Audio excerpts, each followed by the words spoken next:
Okay, so first we'll take a history. So Donna, tell me why you're here today. I'm here to have my shoulder evaluated. Okay. So you have left shoulder, is it pain? Yes, there's some pain. Okay. And restriction. Okay. So when I press, I have some restriction, some pain in the clavicle area.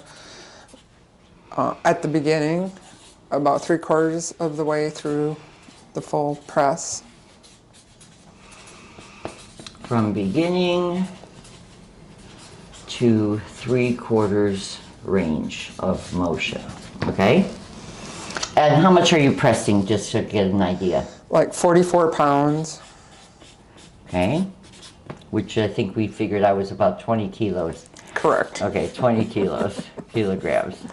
All right, and so pressing in what directions? So show me the two directions. Oh, so this is pressing up. This is called pressing. Okay. And then in our world, in the Olympic weightlifting world, we call this bench. So it is bench pressing. Yeah, okay. Bench pressing. So bench press, and what's the other one called? Just press. Just press. Strict press. And then in the bench press, it hurts in the backside of my scapula.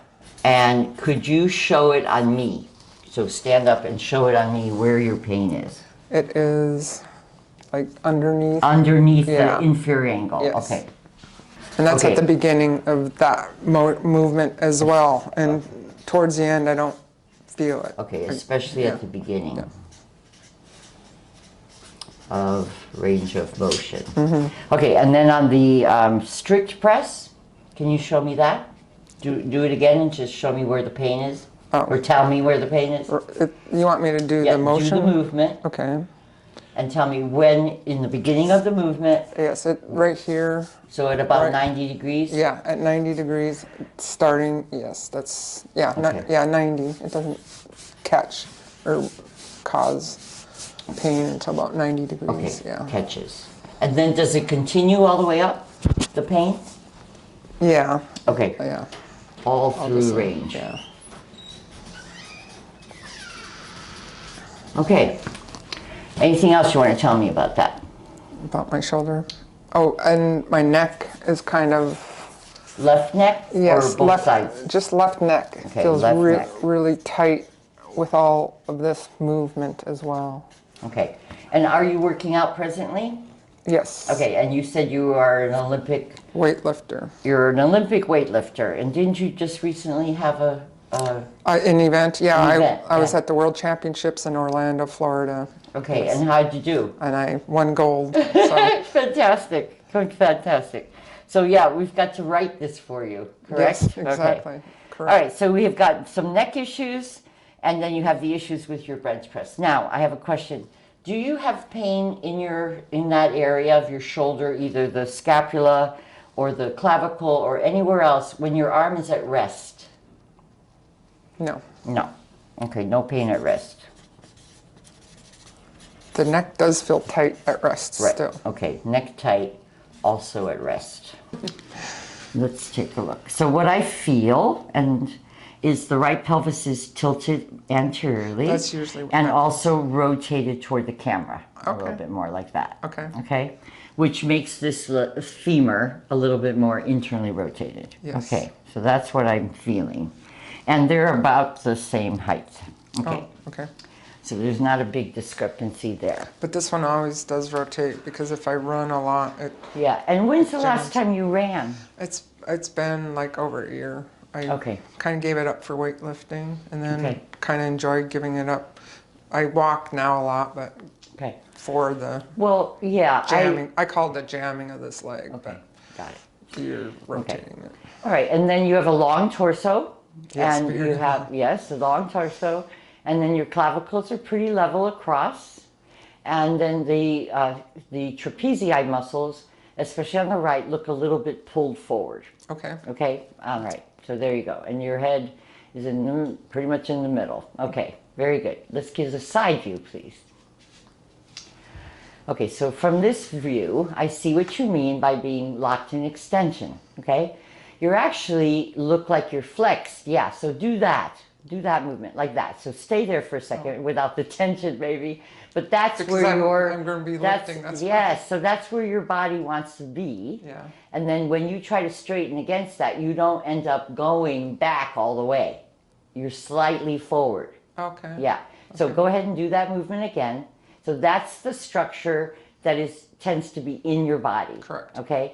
And then when you come out of it, you don't quite finish the job. Oh, okay. Is what I'm That saying. helps. Okay.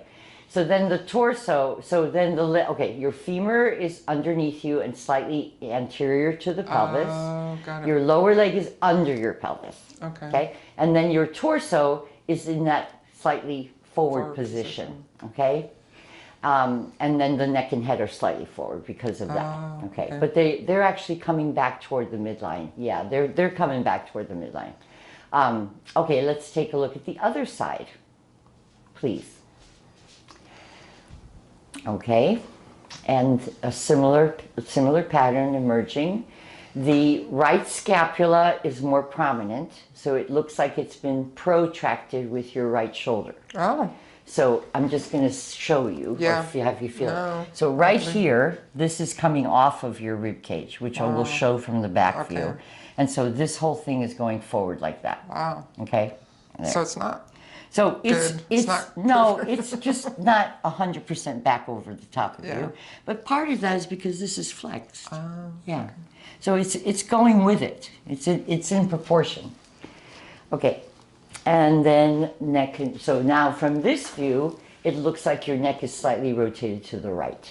Okay. And with your head. Okay. All right. Now let's look at a back view. You can step a little closer to the wall. Just a little bit. Thank you.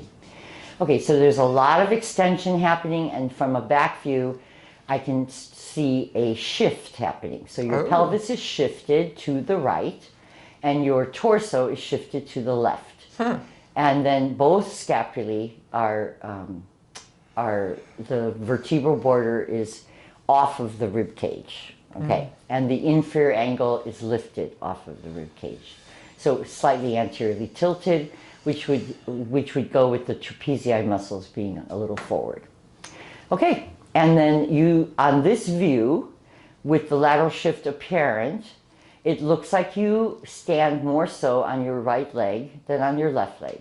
And so you were talking about jamming, you said something about jamming, so I can see that would feel more jamming on that side, because you have more weight on it. Okay. Okay. Okay.